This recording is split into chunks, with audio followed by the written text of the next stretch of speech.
So good morning everyone, আমি Asima daily blogging channel আমরা একটি নতুন ভিডিওতে আপনাদের সকলকে আবার একবার স্বাগত। আশা করবো আপনারা সকলেই বেশ ভালো আছেন, আমিও ভালো আছি। আজকে বাইরে বেশ কন্টিনিউয়াসলি বৃষ্টি হয়ে যাচ্ছে। আজকে আর মিঠি স্কুল যায়নি, তার জন্য সকালে দিদি রান্না বান্না সমস্ত কিছু কমপ্লিট, কিন্তু আজকে যেহেতু মাছ হয়েছে, মিঠি তো মাছ খাবে না। মানে মাছ বলতে এরকম বাটা মাছ একদম জীবন্ত নিয়ে এসেছিল, তো সেই জন্য আমি একটু রাইস করে দিয়েছি, মানে ফ্রাইড রাইস করবো এরকম।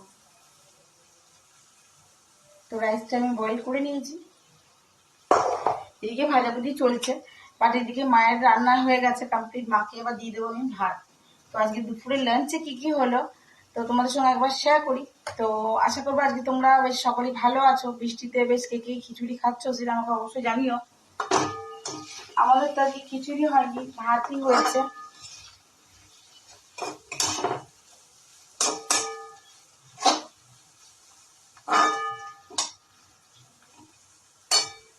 আর বৃষ্টি সে কন্টিনিউ হয়ে যাচ্ছে, এখন একটু বন্ধ আছে।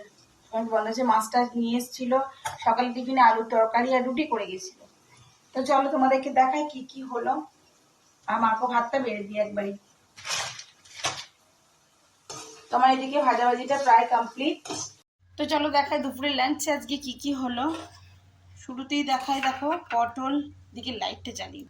তো দেখায় দেখো এদিকে পটল আর পেঁপে দিয়ে মাছের ঝোল। দেখো বাটা মাছ একদম জীবন্ত ছিল, বাটা মাছগুলো আর কেটে মায়ের দুবেলাকার, আর ও খাবে, মা মানে ওরা দুজন মিলে। আর এই যে মায়ের জন্য ভেজে দেওয়া হয়েছে বেগুন, ওরা ডালটা এমনি খেতে পারে না তো বেগুন। আর এই যে লাউ দিয়ে মুসুরির ডাল, কতটা খড়িয়েছে দেখো। তো যাই হোক, এটা মনে হয় জিরে আর লঙ্কা ফোড়ন দিয়েছে।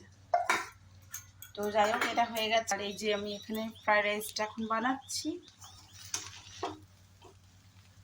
দিদি চলে যাওয়ার পরেই আমি এটা বানাতে শুরু করলাম আর কি। তো তোমাদের সঙ্গে তো আমি আগেও শেয়ার করেছি fried rice, chilli chicken, fried rice, chicken কষা। তার জন্য আজকে আর কি রেসিপিটা শেয়ার করলাম না। আবার এটা করার পরেই দুপুরে লাঞ্চ করে আমাকে করতে হবে কেক। তো চলো এটা একটু ভাজা ভাজা হোক আর কি। চলো মা ভাতটা বেড়ে দিই।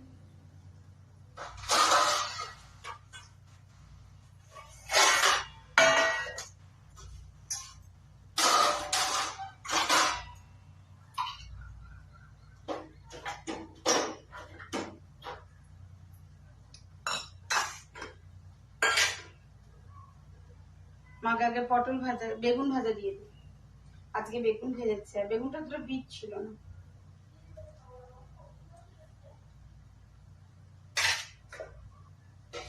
আর ও আর বেগুন খাবে না।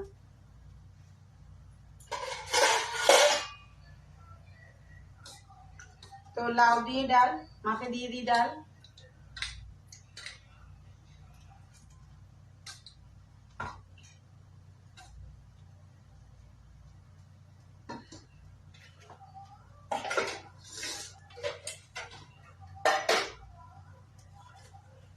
মাছের ঝোল,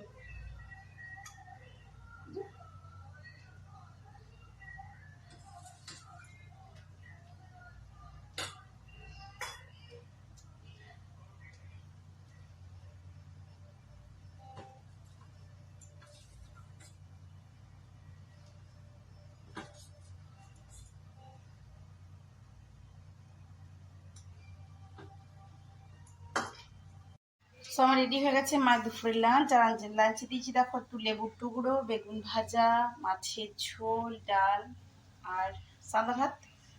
আর যেহেতু এখন কেক বানাবো, তো এই হলো আমার কেকের জিনিসগুলো। আমি এখন একটা প্লাম কেক তৈরি করবো দুপুরের লাঞ্চের পর। চলো মাকে লাঞ্চটা দিয়ে আসি। আর এদিকে রাইসটা আমার রেডি হচ্ছে মায়ের লাঞ্চের থালার সঙ্গে। চলো মাকে দিয়ে চলে আসি খাবারটা।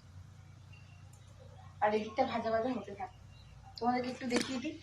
আর সমস্ত কিছু মিক্স আপ হয়ে গেছে।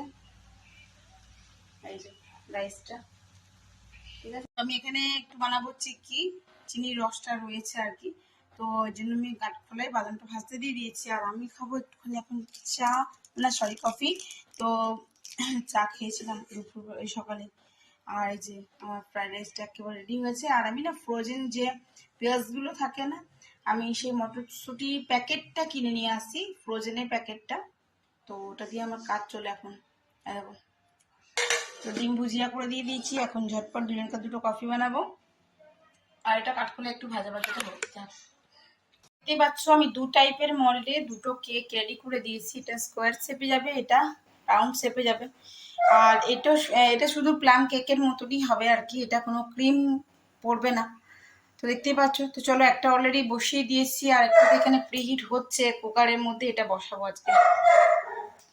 ঠিক আছে, এটা কাঁচা অবস্থায় তোমাদেরকে দেখালাম। 45 মিনিট পর আবার তোমাদেরকে ভরে দেখাবো। এখন টাইম গেছে 6টা 25 আর আমি জাস্ট চান করে এক্ষুনি আসলাম। তো চলো, একটা কেক হয়ে যাচ্ছে, একটা এখনো হয়নি। তো যেটা হয়ে গেছে সেটা তোমাদেরকে দেখাই। প্রচন্ড গরম। আর এই যে এটা হচ্ছে, এটা এখনো হালকা কাঁচা আছে। দেখো এরকম একটা টুথপিক মিডলে দিয়ে একটু হালকা দেখা যাচ্ছে কিন্তু। তো চলো দেখায়, আমাদের দুজনকার জন্য হয়ে গেছে 2 কাপ চা। নিয়ে নেবো একটুখানি চিড়ে ভাজা, মানে মশলা। তো চলো, এখন বাজলো ঘড়িতে 9টা 43 মতন। আর আমি এবার হবো রেডি। একটা জামা বললাম তো ওদেরকে বার্থডে পার্টি যাবো। আর আমি চলে গেছিলাম স্মার্ট বাজার। আর স্মার্ট বাজার থেকে আমি এগুলো সমস্ত নিয়ে চলে এসেছি, এগুলো আমার দরকার ছিল। আর